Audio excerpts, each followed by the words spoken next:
bienvenue sur votre chaîne 4L vaut mieux qu'une. Alors aujourd'hui, on continue le démontage de notre 4L. On va s'attaquer au tableau de bord et au radiateur de chauffage. Sans plus attendre, c'est parti.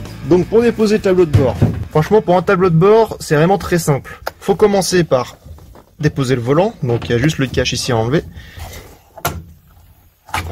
Voilà. Il faut commencer par dévisser l'écrou qui est ici. Donc on commence par dévisser cet écrou. C'est du 21, donc on tient le volant.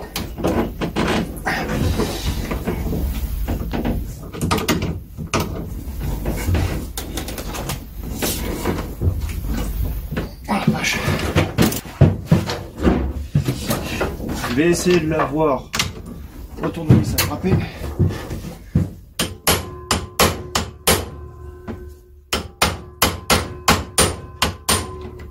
Ah bah voilà.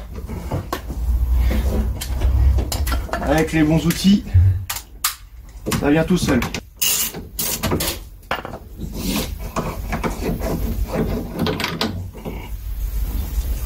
Voilà. Alors il vient tout seul.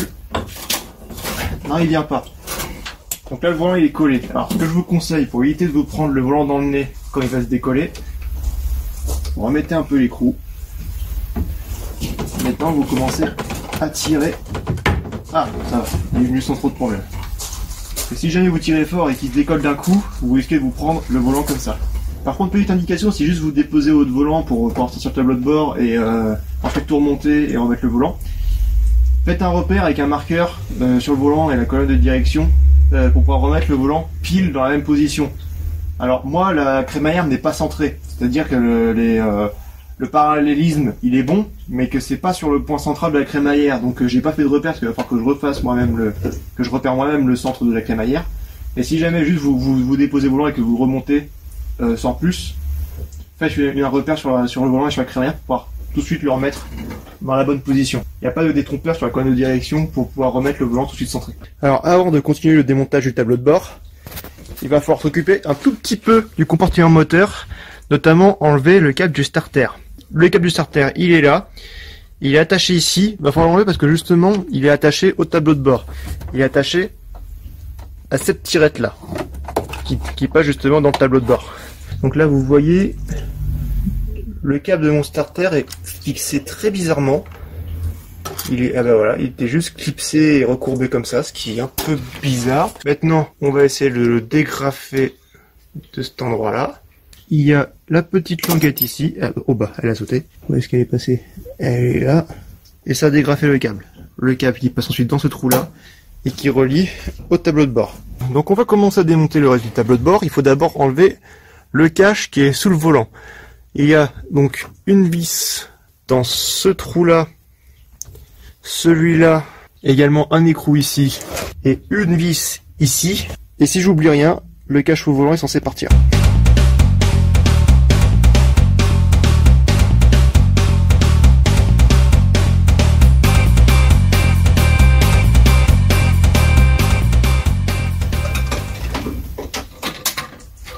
Voilà, le cache au volant qui est plein de poussière et même avec quelques surprises.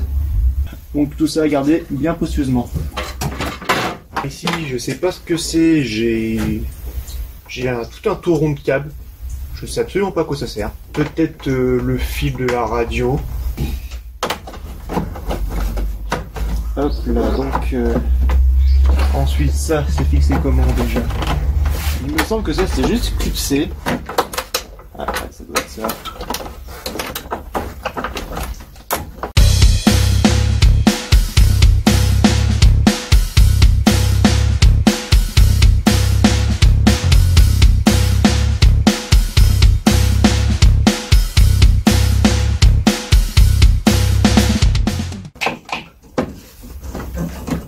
Ah, voilà.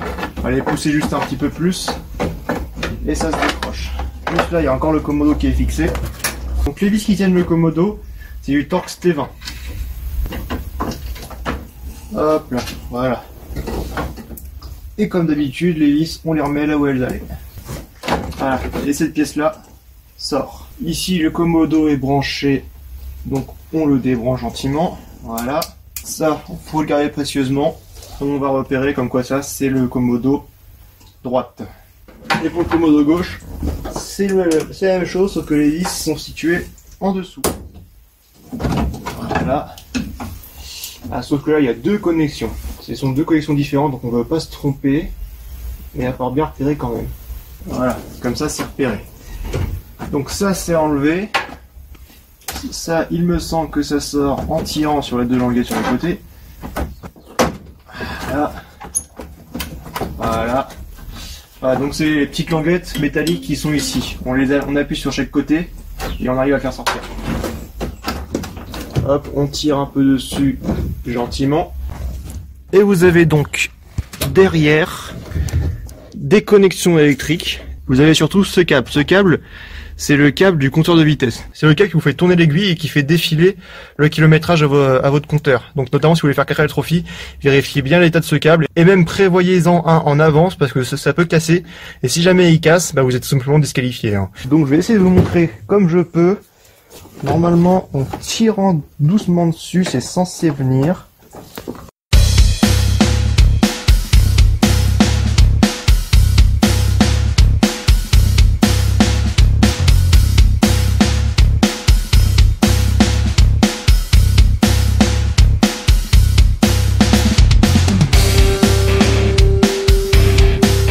Alors, ce foutu câble. Ah, voilà. Le compteur a fini par venir. Donc, vous pouvez voir, en fait, c'est simplement une sorte d'immense nappe. Tout le long, une sorte de circuit imprimé sur papier. Ici, vous avez toutes les ampoules des compteurs qui seront contrôlées. Et donc ici, vous avez le câble qui rentre. Quand il tourne, il fait tourner le compteur kilométrique, que ce soit pour la vitesse comme la distance parcourue.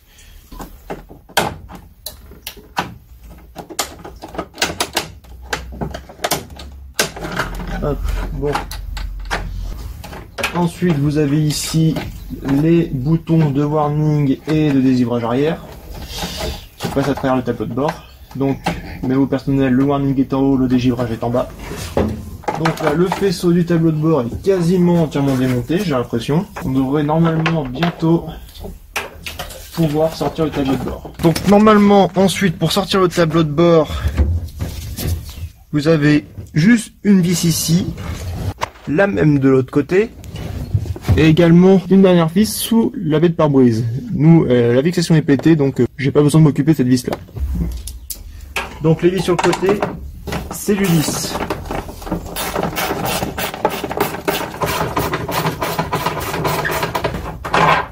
Voilà.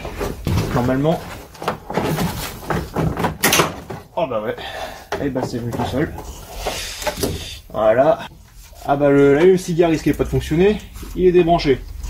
Et ensuite vous avez juste ici la prise de l'horloge. Voilà. Hop là. Et le tableau de bord est enlevé. Ça c'est l'allume-cigare. Il fonctionnait pas. Et bah je comprends mieux pourquoi. Et bah ça commence à faire une sacrée jungle de fil. Donc ça, et ben on va également repérer. Donc ça c'est l'horloge. Donc on va faire un peu le point. Donc là il n'y a plus rien de branché au tableau de bord. Le tableau de bord est sorti. Qu'est-ce qui reste encore? Ici on a le moteur de lave-glace, avec ici le mécanisme du lave-glace. Et on a en dessous, tout là, ici l'autoradio qui était installé par les anciens propriétaires. Et derrière ça, on a le radiateur de chauffage. Donc maintenant c'est ça qu'il va falloir enlever. Normalement c'est pas compliqué. Il faut enlever la vis du robinet qui est là, les quelques écrous qui sont de part et d'autre. Ici bah il n'y a plus d'écrous. Débrancher ce câble là, ça il me semble que c'est la commande de ventilation. Peut-être encore quelques autres vis que je ne vois pas encore, mais normalement c'est censé venir assez facilement. Surtout maintenant qu'on a enlevé le tableau de bord, ça devrait sortir tout seul, normalement. Donc allez, c'est reparti. Toujours avec le fameux hashtag on voit rien, parce que je ne peux pas vous installer plus près. Ça c'est ce qui commande le robinet de chauffage. Ça bouge. Il y a encore quelque chose qui retient. Qu'est-ce qui retient? Je ne sais point. Ça pivote et ça sort pas. Alors, ce qui empêche, c'est une vis qui est là. Je suis pas sûr non plus qu'elle soit d'origine. Voilà. Ah oui, d'accord, le haut-parleur.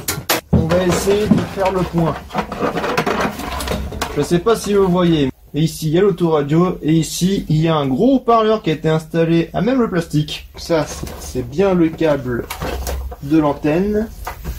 Ici il y a plein de connexions un peu bizarres. On va essayer d'enlever tout ça proprement. Voilà. Et voilà l'autoradio.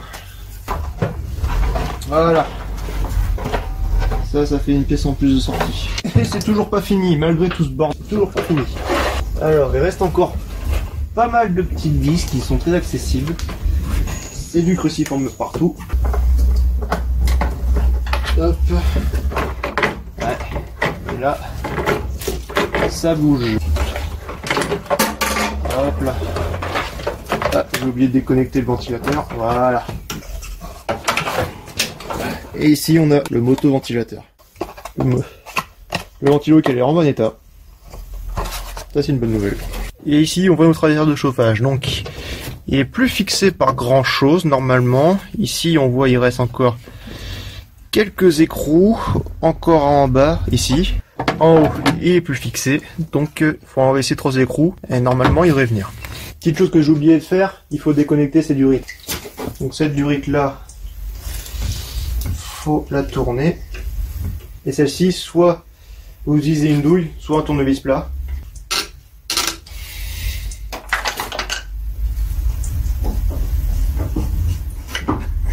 Voilà.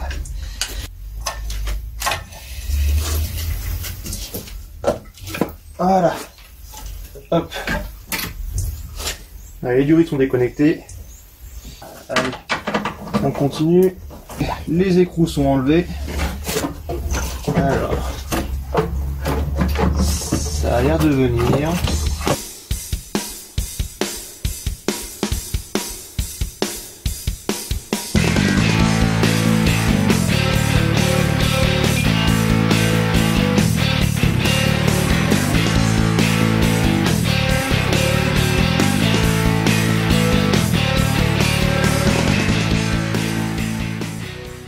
Voilà, le radiateur de chauffage est sorti. Alors, il a mis du liquide de refroidissement un peu partout sur le plancher, tant pis. Ici, on voit, il a un bon nion. C'est pas top. Ici, une espèce de pâte, je sais pas ce que c'est. Je suis pas vraiment sûr qu'il soit réutilisable. Donc, on refait un peu le point. Ici, c'était là où était logé le radiateur de chauffage. On voit les trous là où passaient les durites. Il y a du liquide de refroidissement partout. Alors vous voyez bien la couleur du liquide de refroidissement, hein, vraiment. Le circuit de refroidissement n'a pas été correctement traité sur cette voiture. Ici, on voit le câble de compteur, la colonne de direction, une jungle de câbles. Je vais prendre quelques photos puis on va continuer tranquillement le démontage. Je vais essayer de sortir le faisceau électrique de la voiture.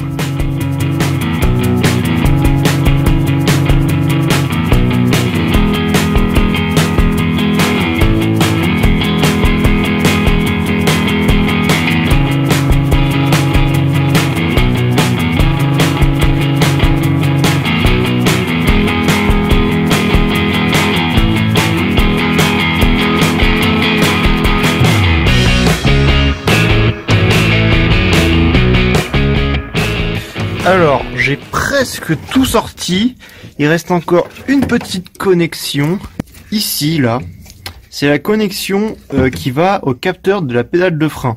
C'est le capteur qui se charge, quand on appuie sur la pédale de frein, d'allumer les feux stop à l'arrière. Donc il faut juste que je débranche ça, que je le repère, et on va pouvoir sortir quasiment l'intégralité du faisceau de la voiture. Voilà, feu stop. Et maintenant, tout ça va pouvoir sortir en enlevant toute la partie moteur. Donc je vais essayer de faire passer le passe-câble à l'intérieur. Il a l'air de bien voir, voilà.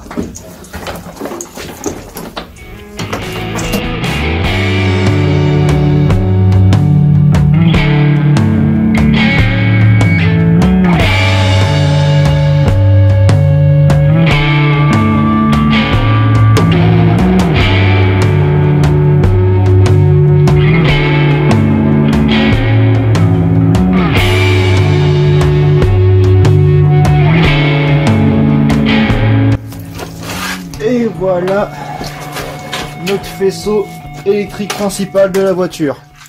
Un beau sac de nœuds avec ici la boîte à fusibles. Donc ça c'est tout le faisceau moteur et quasiment l'intégralité du faisceau tableau de bord. Et on va terminer cette vidéo en enlevant le moteur d'essuie-glace et le mécanisme d'essuie-glace. Pour ça, faut commencer par enlever les bras d'essuie-glace. Ensuite, il y a des petits écrous derrière qu'il faut dévisser. Et si j'ai bien compris le montage, après ça devrait sortir tout seul. Allez, c'est parti. Voilà.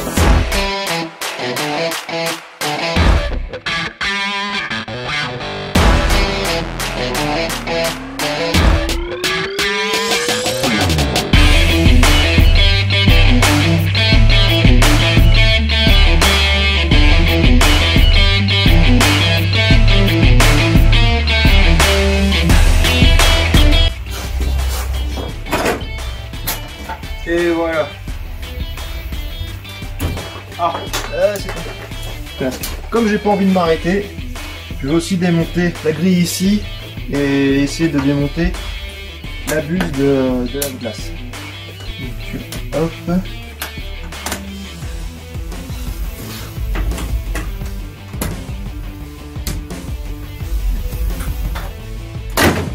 Ah bah oui, un peu violemment, mais c'est venu. Et ça, normalement, ça me donne accès à la buse. Et donc, je devrais pouvoir sortir. Voilà. Le système d'origine de lave-glace ne sera pas réutilisé. On va installer un système électrique. De toute façon, ce système d'origine ne fonctionnait plus. Hein. La pompe ne fonctionne plus. Donc, on va installer un système électrique. Ce sera beaucoup plus efficace et beaucoup plus simple d'utilisation. Donc ça part à la benne. Voilà, c'est là-dessus que se termine la vidéo aujourd'hui. Le projet 4L continue. On remercie toujours nos deux premiers sponsors qui est la Gazette Perche Brochet Timré et montirage.com. Merci d'avoir vu cette vidéo. Vous pouvez toujours nous soutenir en vous abonnant, en likant et en partageant la vidéo. Vous pouvez également nous suivre sur nos réseaux sociaux, Twitter, Facebook, Instagram. Merci d'avoir regardé cette vidéo et à la prochaine.